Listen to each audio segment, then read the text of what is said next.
Olá, alunos do 7º ano de Silva Jardim. Aqui é o professor Igor, de História, e vamos começar mais uma aula. A produção açucareira, a economia do Brasil colonial, e vamos falar mais aprofundadamente sobre a escravidão no Brasil colonial, ok?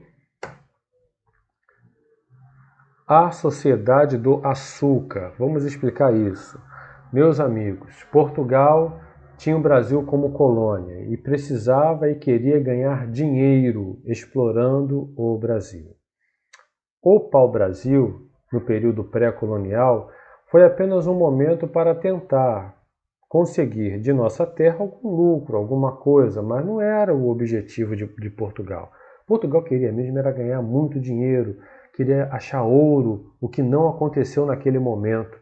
E como eles não acharam ouro, se viraram ali com o pau-brasil. Mas era pouco ainda para a ganância e para os interesses econômicos dos burgueses portugueses. O que é que eles fizeram então? Tiveram a ideia de plantar aqui no Brasil essa planta proveniente da Ásia, que era muito cobiçada naquele tempo, na era moderna, devido ao açúcar. Sim, o açúcar era um produto que tinha uma procura muito grande por parte da elite europeia, que via no açúcar não só um produto muito lucrativo, mas, claro, para ser lucrativo é porque tinha muita procura e era muito utilizado na culinária, especialmente para uso dos reis, nobres e daqueles que tinham condições. O açúcar era uma coisa muito boa, o pobre não usava o açúcar. Mas vamos entender isso. Para plantar açúcar aqui, Portugal, ele usou o que nós chamamos de modelo plantation, ou seja, ele trouxe a cana-de-açúcar para cá e ele vai usar mão de obra escrava, latifúndio, ou seja, terras enormes, grandes extensões de terra para plantar a cana-de-açúcar, e essa cana e o próprio açúcar é para abastecer o mercado externo, para ir para a Europa, não para o consumo no Brasil, na colônia. Então isso que é plantation, é uma mão de obra escrava, é uma grande extensão de terra e o abastecimento do mercado externo. E é claro, a monocultura. O que é monocultura? É você pegar essa grande propriedade, essa grande extensão de terra e plantar um único, não vou dizer o único, mas predominantemente um tipo de gênero que é, no caso, a cana-de-açúcar. Aqui eu coloquei escrito escravidão africana. O que significa isso? Nós sabemos que o nosso povo é basicamente formado pela mistura de europeus, índios e negros africanos. E quando falamos da escravidão africana no Brasil, temos que fazer uma pergunta aqui. Será que os negros que vieram da África, eles já eram escravos lá na África? Será que lá na África já tinha escravidão? Ou será que os portugueses capturavam os primeiros que vinham pela frente no litoral africano e traziam para cá? O que você acha?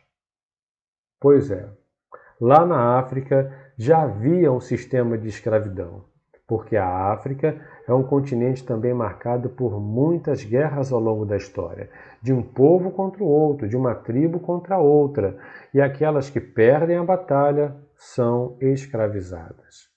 O que Portugal fazia então? Bem, ele comprava. Sim, ele comprava ou trocava aqueles escravos que eram mantidos por um outro reino africano e traziam então esses negros para cá. A escravidão é uma coisa muito triste e terrível. A escravidão é você tratar um outro ser humano como um objeto. A escravidão é um crime. A escravidão ela deve ser banida em todo lugar.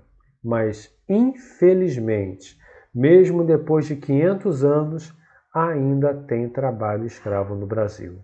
Mas existem leis hoje que são severas para lutar contra essa atrocidade, essa coisa terrível. Um outro detalhe importante aqui é o tráfico negreiro, que era a forma como os negros vinham para cá. Era condição terrível. Aqui eu estou só fazendo um rápido apontamento. Depois eu posso mostrar imagens nas próximas aulas, mas a condição era terrível. Os negros eles eram colocados no porão de uma embarcação não muito grande, numa posição tal que eles mal conseguiam ficar sentados. O cheiro era terrível. Eles tinham que urinar ali naquele lugar, não tinham um banheiro, comiam qualquer coisa que era jogada do convés para eles. E naquela viagem, que poderia durar muitas semanas, muitos morriam de doenças exatamente devido ao fato de não se alimentarem bem e não terem condições mínimas de salubridade, ou seja, de higiene, de limpeza, que não tinha nada.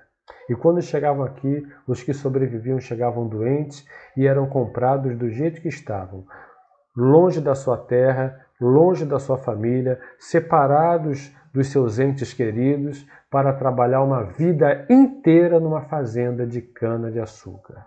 Muito triste, mas é a história. E é a formação do nosso país. Tá? Então, os pontos aqui que eu destaquei os portugueses e a exploração do açúcar, o açúcar na colonização e o engenho. Vamos lá.